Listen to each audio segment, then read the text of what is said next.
किल्ले गोरखगड आपल्या रोमांचक आणि भयानक अशा पायऱ्यांमुळे नेहमीच चर्चेत असलेला हा गड. या गडाची सगळ्यात थरारक गडामध्ये गणना केली तर माझ्या मते हा सर्वप्रथम येईल. या गडासमोर हरिहर, कलावंती असे गड कुठेतरी हार मानतात. पण हे जरी खरे असले तरी महाराष्ट्रातील प्रत्येक किल्ला हा आमच्यासारख्या गिर्यारोहकांना नेहमीच भुरळ घालतात. त्यामुळे आम्हाला सर्वच गडांबाबत तितकंच कुतूहल आहे तेवढं या गडाबाबत. किल्ल्यावर बांधलेली एकमेव उल्लेखनीय वास्तू म्हणजे गोरखनाथ यांना समर्पित असलेले मंदिर. किल्ल्याचे नाव हे नाथ संप्रदायातील गोरखनाथ यांच्या नावावरून गोरखगड असे ठेवण्यात आले होते. या किल्ल्याची बांधणी साधारणतः सातवाहन काळातील दिसून येते. बघायला गेलं तर छत्रपती शिवाजी महाराजांच्या देखील आधी या किल्ल्याचे वास्तव्य आढळून येते. किल्ल्याची सर्वसाधारण समुद्री सपाटीपासून 3052 मीटर उंची आहे. आपल्या हत्तीसारख्या सरळ सोंडेच्या आकाराच्या पायऱ्यांमुळे हा गड नेहमीच चर्चेत असतो. गडाचा साधारणतः उपयोग त्या काळी देखरेखीसाठी होत असे. बाजूच्या परिसरात कुठली शत्रूची हालचाल तर होत नाही ना, म्हणून या गडाचा साधारणतः उपयोग होत होता. गोरखगडाची विशेषता म्हणजे त्याची प्रशस्त गुहा आणि त्यातला देहभान हरपून टाकणारा आणि आयुष्यभराची शिदोरी म्हणता येईल अशा आठवणी देणारा मुक्काम. गुहेतून समोर दिसणारे नाणेघाट, हरिश्चंद्राचे कडे हे तर दृश्य मोहून टाकणार आहे. गुहेच्या शेजारीच पिण्याच्या पाण्याची टाकी आहे. या गुहेच्या वर गोरखगडाचा सर्वोच्च माथा असून तो गाठायला सुद्धा खोदीव पायऱ्यांचा थरार अनुभवत आपण माथ्यावर पोहोचतो. माथ्यावर गोरखनाथ मंदिर असून इथून समोरचा सिद्धगड, आहुपे घाट, माहुली, माथेरान इत्यादी विस्तीर्ण नजारा बघणे हा एक नितांत अविस्मरणीय अनुभव आहे.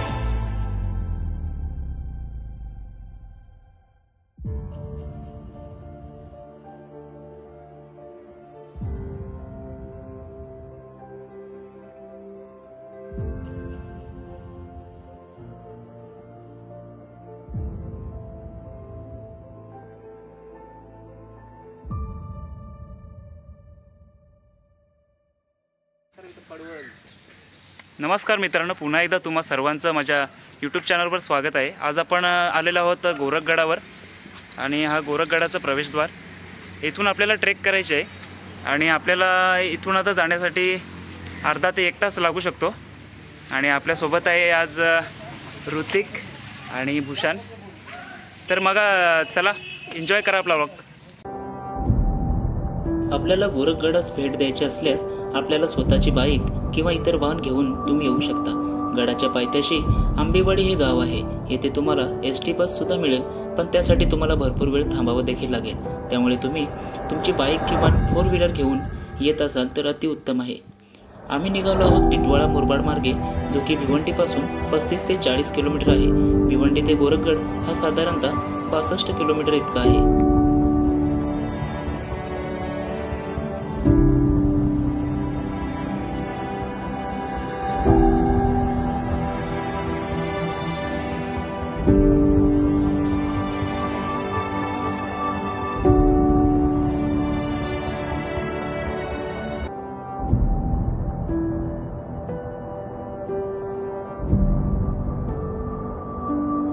कमानीपासून थोडं पुढे गेलो की आपल्याला एक भला मोठं मंदिर दिसून येतो.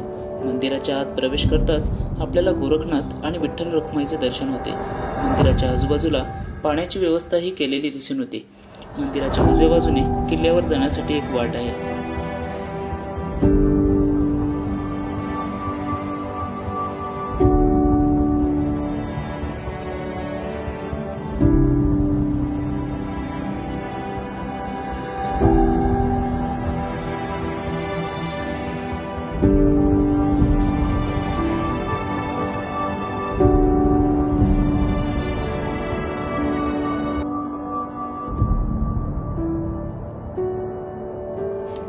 मंदिराच्या उजव्या बाजूने आपण वर आलो की आपल्याला लहान ब्रिज लागतो. तो पार करून आपली पूर्ण ट्रेक खडे चढाईने सुरू होते. गडावर जाण्यासाठी आपल्याला ही समोर दिसते ही पायवाटेचा आधार घ्यावा लागतो. ही पायवाट थेट गडाच्या पायथ्याशी नेऊन पोहोचवते. तुम्ही जर या गडावर यायचं ठरवत असाल तर पूर्ण अंगभर कपडे घालून या, कारण इथल्या जंगलात ट्रेक करत असताना बऱ्याचदा अंगाला खाज येते. त्यामुळे बॉडी इन्फेक्शन होण्याच्या भरपूर शक्यता आहे. म्हणून शक्य असेल तितके अंगभर कपडे घालून या. ट्रेक करत असताना सोबत पाणी पुरेसं घेऊन या, कारण वर पाण्याची टाकं भरपूर आहेत आणि त्यामध्ये पाणीही भरपूर आहे, पण ते आपल्या पिण्यायोग्य नाही.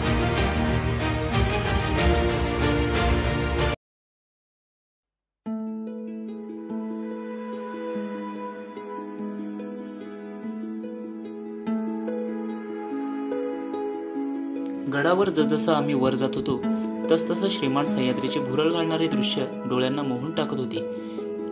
विशाल अशा या सह्याद्री रांगा बघण्यात काय ती मजा.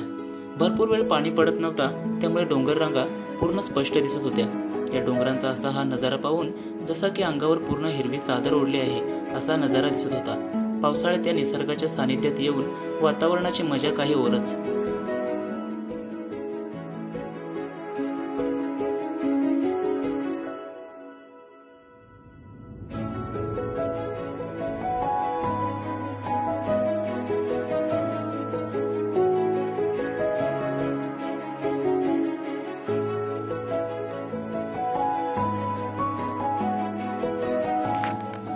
जवळजवळ पाऊण तास चालल्यानंतर आम्ही येऊन पोहोचलो गडाच्या मुख्य पायथ्याशी. येथे वाटेत असणाऱ्या भैरवनाथांच्या मंदिरापाशी येऊन पोहोचलो. तसेच या मंदिराच्या लगत समोरच्या बाजूला एक अखंड दगड पसरलेले आहे आणि त्यासोबत एक शिवलिंग देखील दिसून येतो. तसेच नाथांच्या पायांची प्रतिमा ही दगडी स्वरूपात पाहायला मिळते. गोरखगडाची संक्षिप्त स्वरूपात माहिती ही ठिकठिकाणी लावलेल्या फळकांमार्फत पाहायला मिळते. आता या मंदिरापासून पुढची ट्रेक आपली सुरू होते.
गडाच्या उभ्या पायऱ्या चढून आपण वर आल्यानंतर आपल्याला डोंगराच्या गाभाऱ्यात कोरलेली एक गुफा पाहायला मिळते.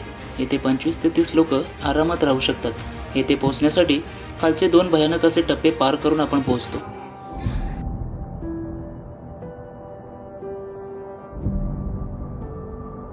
गोरखगडाच्या माथ्यावर आल्यावर आपल्याला जास्त मोकळी जागा येथे भेटत नाही, त्यामुळे थोडं सांभाळून निसर्गाचा आनंद लुटावा. माथ्यावर पोहोचल्यावर नाथांचं मंदिर आहे. येथून जर आपण आपल्या सभोवताली पाहिलं तर दूरवरपर्यंत नजर जाते. याच कारणास्तव त्या काळी हा गड देखरेखीसाठी योजला होता. नमस्कार मित्र, अशा प्रकारे गोरखगड हा संपूर्ण ट्रेक करून झालेला आहे आमचा। त्याच्यामध्ये 4 डिफिकल्ट असे पॅच होते, ते आम्ही पार केले आणि त्यानंतर आता आम्ही खाली उतरतोय। गड उतरून खाली चाललो आहे, खाली थोडा नाश्ता करतोय आणि मग घराकडे रवाना होतोय। तर चला मग या नाश्त्याला आमच्यासोबत।